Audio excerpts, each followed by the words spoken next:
Bueno, pues feliz domingo amigos. En esta segunda semana juntos aquí en Cuentos Humanos, que pues bueno, tenemos esta propuesta de ir conociendo un autor y de ir leyendo un cuento a la semana.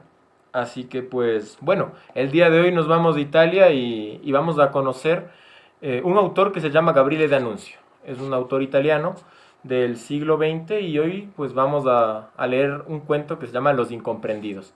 Justamente este cuento se encuentra en este libro de una recopilación de cuentos italianos de la editorial Gadir, que pues lo compré, me acuerdo, con mi familia una vez que fui a una feria de libro acá en Quito y pues lo encontré en la zona de descuentos así y me pareció súper bonita la edición y una propuesta literaria muy interesante. De esas cosas que uno no encuentra de manera muy común.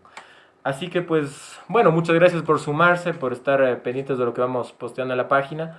Y nada, pues estoy atento y en contacto con ustedes de lo que me vayan comentando. Sin más, pues hoy, domingo, vamos con Los Incomprendidos de Gabriele de Anuncio. Estuve en una ciudad de provincias durante una semana, invitado por un amigo compañero del instituto. Si bien el mes de septiembre provincial es muy dulce, después de una semana no pude evitar huir. Y en la huida me llevé conmigo dos extraños recuerdos de aquella vida lenta y oscura. Un día, en el Gran Corso, todo flanqueado de cosas nuevas, el amigo me dio un codazo indicándome con una risita maligna a una mujer joven que venía hacia nosotros, con la mirada baja, muy humildemente. Es la mujer del exmédico de aquí. Nadie la recibe ya. Tiene una pésima reputación, me dijo. Y me contó la historia. La pobre mujer, casada a los 16 años con un hombre viejo y horriblemente feo, tuvo un sentimiento hacia un jovenzuelo del pueblo. Luchó mucho tiempo contra las tentaciones y al fin le escribió una carta heroica y lacrimógena. No seré nunca vuestra, porque quiero dormir en paz en el pequeño cementerio junto a mi madre, que fue siempre virtuosa. Nunca seré vuestra, aunque así os quiero. Y de hecho ella supo resistir, pero el jovenzuelo fue enseñando la carta por todos los cafés y todas las farmacias, y la pobre mártir fue torturada y avergonzada por todos esos animales que no saben lo que es el sacrificio. Las señoras del pueblo se creían también virtuosas, porque no habían amado nunca a nadie, ni a sus maridos, y cuando se cruzaban con la pecadora, miraban para otro lado con un gesto de horror. Aún la veo, pobrecilla, siempre sola, muy pálida y delgada como una vela, devorada por el dolor implacable, con la frente inclinada y los párpados casi cerrados. Nadie le daba nunca la limosna de un saludo. Los hombres la perseguían con la mirada y la ofendían con una sonrisa. Poco después, el amigo y yo nos encontramos también en el corso, con un tipo que caminaba melancólicamente, pegado a las paredes y seguido por un perrillo despeluchado y cojo. ¿Quién es?, le pregunté al amigo. El amigo hizo una mueca de desdén. Es el periodista. El periodista.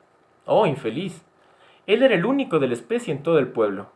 ¿Qué extrañas aventuras y desventuras le habrían hecho caer en aquel Babel?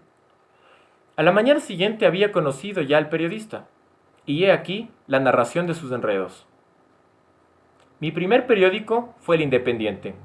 En realidad, El Independiente justificaba muy poco su título, ya que estaba vendido a la prefectura. Apenas llegué al pueblo, fue de inmediato a visitar a las autoridades que me acogieron con un aire muy grave. Me esforcé todo lo que pude por imitar esa actitud suya.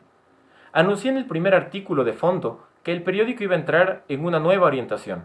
Traté de aumentar el formato, prometí unos caracteres fundidos especialmente y una cantidad de mejoras sucesivas.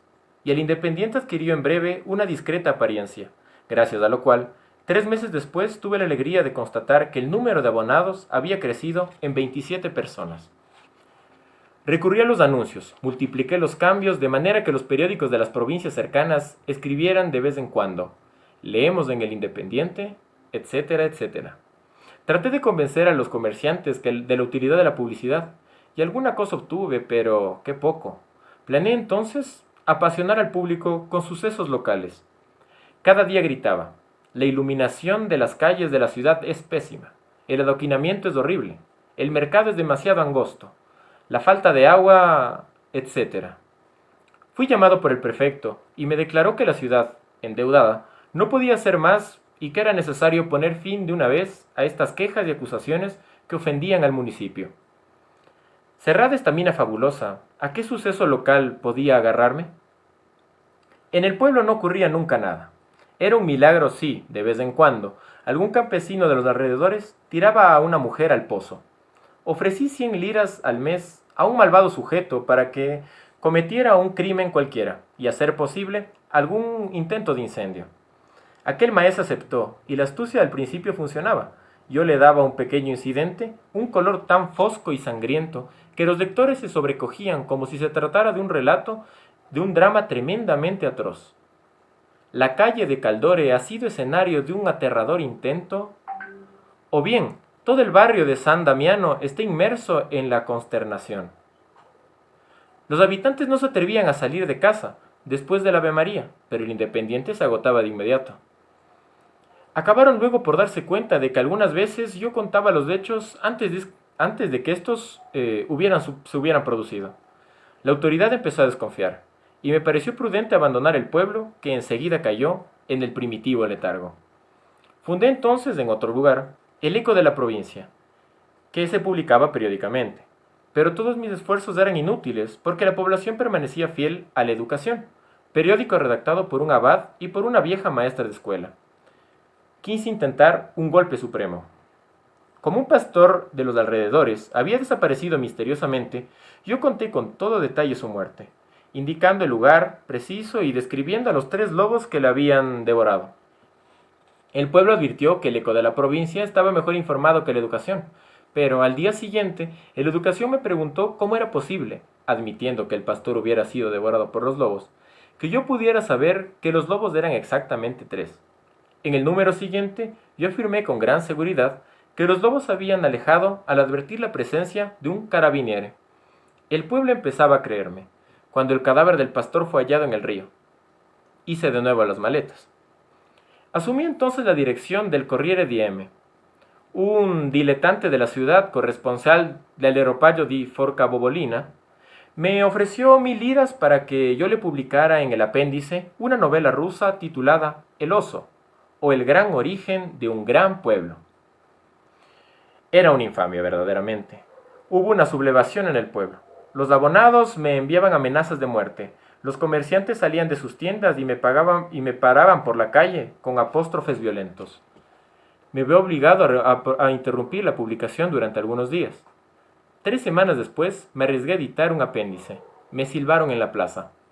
A pesar de todo, yo mantuve mi palabra. El oso fue publicado, en su totalidad y en entregas mensuales.